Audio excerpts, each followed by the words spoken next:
तो हेलो दोस्तों, मैं कार्तिक कुमार आप सभी को कार्तिक स्टडी सेंटर में स्वागत करता हूं। दोस्तों, आज क्लास 12 का केमिस्ट्री का एक महत्वपूर्ण टॉपिक लेकर आए हैं जिसका नाम है दोस्तों क्रिस्टल तंत्र। दोस्तों, इससे आपको 5 नंबर यानी कि 5 नंबर क्लियर होगा और दोस्तों यहाँ से एक ऑब्जेक्टिव फिक्स है पूछा जाता है। तो चलिए दोस्तों, वीडियो को हम लोग शुरू करते हैं। तो देखिए दोस्तों, हमने टॉपिक बता दिए हैं कि आज का जो टॉपिक रहने वाला है दोस्तों वह क्या है दोस्तों, क्रिस्टल तंत्र, जिसको हम लोग क्रिस्टलाइन सिस्टम भी बोलते हैं दोस्तों। अब इसका कहने का मतलब है कि क्रिस्टल लाइन दोस्तों सिस्टम के बारे में दोस्तों आप लोगों को जो बताएंगे तो इसका दोस्तों एक आधार दिया गया है। क्या है कि अक्षीय दूरी तथा अक्षीय कोण के आधार पर क्रिस्टल का जो वर्गीकरण किया गया दोस्तों, जो वर्गीकरण किया गया है उसी को हम लोग कौन बोलते हैं, क्रिस्टल तंत्र बोलते हैं दोस्तों। तो दोस्तों इसका मतलब आप नहीं समझे होंगे कि मतलब है क्रिस्टल को हम लोग अक्षीय दूरी और अक्षीय कोण के आधार पर हम लोग वर्गीकृत करेंगे दोस्तों, वह कैसे करेंगे। तो देखिए दोस्तों, हमने यहाँ पे कुछ डायग्राम बना कर रखे हैं। अब यहाँ देखिए दोस्तों, ये अक्षीय दूरी पहले समझते हैं हम लोग, अक्षीय दूरी किसको बोलते हैं। ये जो तो आप लोग को देखते हैं दोस्तों, ये ऐसे ऐसे दिख रहा होगा, ये यानी कि इसमें ए दिख रहा है, इधर ये बी दिख रहा है और ये सी दिख रहा है। ये देखिए दोस्तों, ये वाला रेखा आपको बी दिख रहा है और ये वाला रेखा आपको सी दिख रहा है और ये वाला रेखा आपको ए दिख रहा है। तो ये जो दोस्तों दूरी है, ये जो दूरी है दोस्तों, यही क्यों निकाला आता है, अक्षीय दूरी दोस्तों को निकाला आता है, अक्षीय दूरी। अब देखिए दोस्तों, इसके बीच में जो दोस्तों कोण बनता है, इसके बीच में जो कोण बनता है इसी को हम लोग कौन सी बोलते दोस्तों, अक्षीय कोण बोलते दोस्तों। क्या बोलते हैं, अक्षीय कोण। तो दोस्तों हम लोग क्रिस्टल तंत्र में जो इसका दूरी के बारे में हम लोग समझेंगे तो अक्षीय दूरी को हमेशा दोस्तों अल्फाबेट का दोस्तों छोटा लेटर यानी कि स्मॉल लेटर के में ABC के दोस्तों इसके द्वारा हम लोग डिनोट करेंगे। और इसमें अगर हम लोग कोण की बात करेंगे तो अल्फा, गामा और बीटा के दोस्तों हम लोग कोण का मान रखेंगे दोस्तों। तो चलिए दोस्तों, आप लोग ऐसा करते हैं, आप लोग को ये समझ में आ गया होगा कि अक्षीय दूरी और अक्षीय कोण क्या है। तो देखिए, क्रिस्टल तंत्र जो हम लोग दोस्तों वर्गीकृत किए थे वो कितने प्रकार के, 7 प्रकार के। आपको यहाँ दोस्तों व्यक्ति आ जाएगा डायरेक्ट कि मतलब क्रिस्टल तंत्र की संख्या कितनी होती है, तो सीधा आप आंख बंद कर मारिएगा कितना, 7। आपको व्यक्ति आएगा क्रिस्टल तंत्र की संख्या कितनी है दोस्तों, तो आप सीधा बोलिएगा कितना दोस्तों, 7 है। तो 7 में कौन कौन है वो देखिए। पहला है घनीय, दूसरा है चतुष्कोणीय, तीसरा है ऑर्थोरोम्बी, चौथा है एकंताक्ष, पांचवा तीनताक्ष, षष्टकोणीय। इसको दोस्तों इसमें देखिए आपको त्रिकोणीय आपको कम देखने को मिलेगा दोस्तों, त्रिकोणीय आपको बहुत कम देखने को मिलेगा। तो आपको देखने को कौन मिलेगा दोस्तों, रोम्बोहेड्रल दोस्तों, कौन जी, रोम्बोहेड्रल देखने को ज्यादा मिलेगा। तो चलिए दोस्तों हम लोग इसको बारी बारी से एक एक करके समझते हैं। तो पहला हमने यहाँ पे लिख दिया दोस्तों ये घनीय क्रिस्टल दोस्तों क्या है।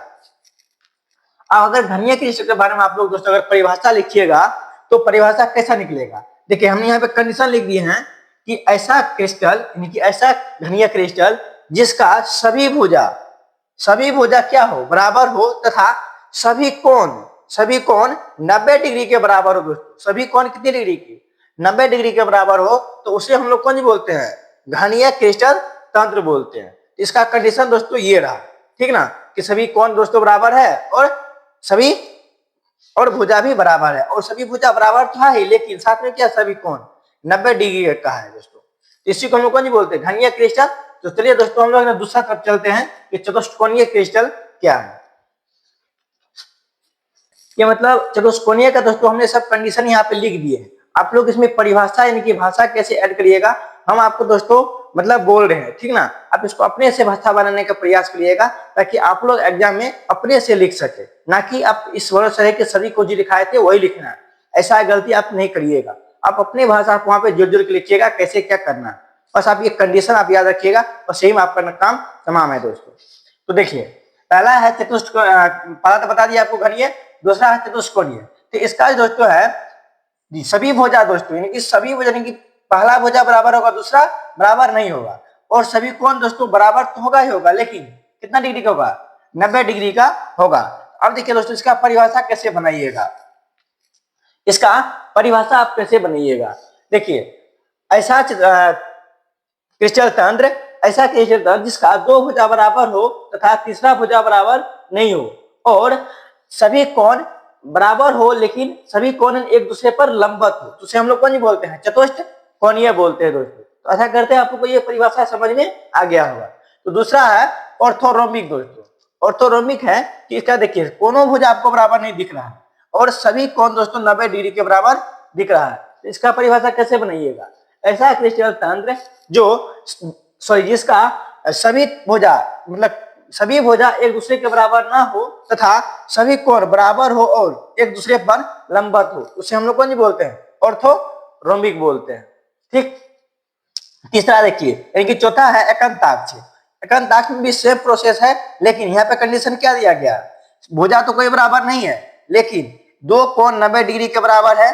दो कोण कितना डिग्री के, 90 डिग्री के, और तीसरा कोण ये पता नहीं है जो मतलब 90 डिग्री का है कि 90 से कम है कि ज्यादा है। तो यहाँ पे इसका परिभाषा कैसे बनेगा, ऐसा क्रिस्टल तंत्र जिसका कोई भुजा बराबर ना हो तथा दो कोण 90 डिग्री का हो तथा तीसरा कोण 90 डिग्री के बराबर नहीं हो, उसे हम लोग कौन बोलते हैं, एकंताक्ष बोलते हैं। देखिए दोस्तों त्रिंताक्ष, त्रिंताक्ष में क्या है, ना ही इसका कोई भुजा बराबर होगा और ना ही कोई कोण 90 डिग्री के बराबर होगा। इसमें क्या बोलेंगे, ऐसा क्रिस्टल तंत्र जिसमें दोनों यानी कि सभी भुजा तथा सभी कोण कोई बराबर ना हो और कोई कोण 90 डिग्री के बराबर नहीं हो, उसे हम लोग कौन बोलते हैं, त्रिंताक्ष बोलते हैं। ठीक, छठा है षष्ठकोणीय। इसमें क्या होगा कि सभी भुजा बराबर तो होगा लेकिन दो कोण 90 डिग्री के बराबर होगा, एक 120 डिग्री के बराबर होगा। तो इसका क्या बनेगा, ऐसा क्रिस्टल तंत्र जिसका सभी भुजा बराबर हो तथा दो कोण का मान 90 डिग्री हो तथा तीसरा कोण का मान 120 डिग्री हो, उसे हम लोग षष्ठकोणीय कहते हैं। देखिए चौथा सात लास्ट में है जिसको हमने बोले थे त्रिकोणीय ज्यादा कम दिखेगा दोस्तों, त्रिकोणीय बहुत कम दिखेगा लेकिन यहाँ पे रोम हो दोस्तों ये ज्यादा दिखता है। इसमें देखिए इसका सभी कोण भी बराबर होगा और सभी कोण 90 डिग्री के बराबर भी होगा। तो इसका परिभाषा कैसे बनाइएगा, ऐसा क्रिस्टल तंत्र जिसका सभी भुजा बराबर हो तथा सभी कोण भी बराबर हो और एक दूसरे पर लंबवत हो, उसे हम लोग कौन बोलते हैं, रोम्बोहेड्रल दोस्तों बोलते हैं। तो आशा करते दोस्तों यह क्रिस्टल तंत्र आपको समझ में आया होगा। दोस्तों यहाँ पे एक और मेन फैक्ट है कि मतलब यहाँ से एक और ऑब्जेक्टिव बन जाता है, वो क्या है कि ब्रेवर्स के अकॉर्डिंग है ना क्रिस्टल जालक कितना है, वो भी हम आपको बताते हैं कि ब्रेवर्स जालक के अनुसार क्रिस्टल तंत्र कितना है। तो दोस्तों ब्रेवर्स के अकॉर्डिंग जो है वह 7 क्रिस्टल तंत्र 14 क्रिस्टल तंत्र है। कितना है, 14 क्रिस्टल तंत्र है। तो उसको भी हम दोस्तों आपको बता देते हैं कौन में किसमें कितना है। तो देखिए ब्रेवर्स ने अपने अकॉर्डिंग दोस्तों ज्यामिति के आधार पर, या दोस्तों यह किसके आधार पर बताया था, ज्यामिति के आधार पर, ज्यामिति के आधार पर यह बताया था जो है ना क्रिस्टल चालक दोस्तों कितने प्रकार के होते हैं, 14 प्रकार के होते हैं।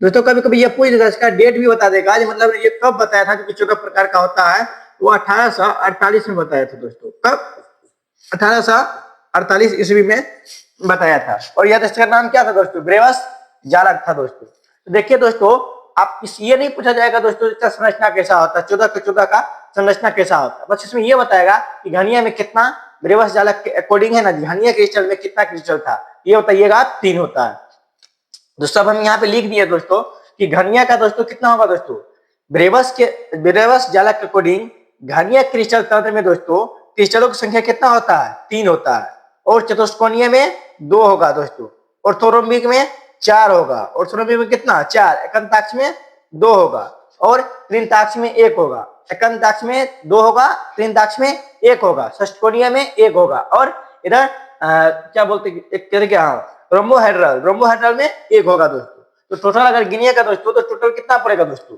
14 पड़ेगा दोस्तों, कितना 14। और आपको यहाँ से ऑब्जेक्टिव भी निकलता है कि ब्रेवर्स जालक के अकॉर्डिंग क्रिस्टल तंत्रों की संख्या कितनी है, तो 14 होती है दोस्तों। और वैसे बोल दे क्रिस्टल तंत्र कितना होता है तो आप बोलिएगा 7 होता है। तो दोस्तों दोनों में अंतर है, ब्रेवर्स के जालक बोले तो हमेशा 14 मारिएगा, अगर क्रिस्टल तंत्र बोले तो उसमें 7 मारिएगा। तो आशा करते हैं दोस्तों यह वीडियो आप लोगों को अच्छा लगा होगा। तो दोस्तों वीडियो को लाइक कमेंट एंड शेयर जरूर कीजिएगा दोस्तों। तो मिलते हैं अगले वीडियो में, तब तक के लिए जय हिंद जय भारत।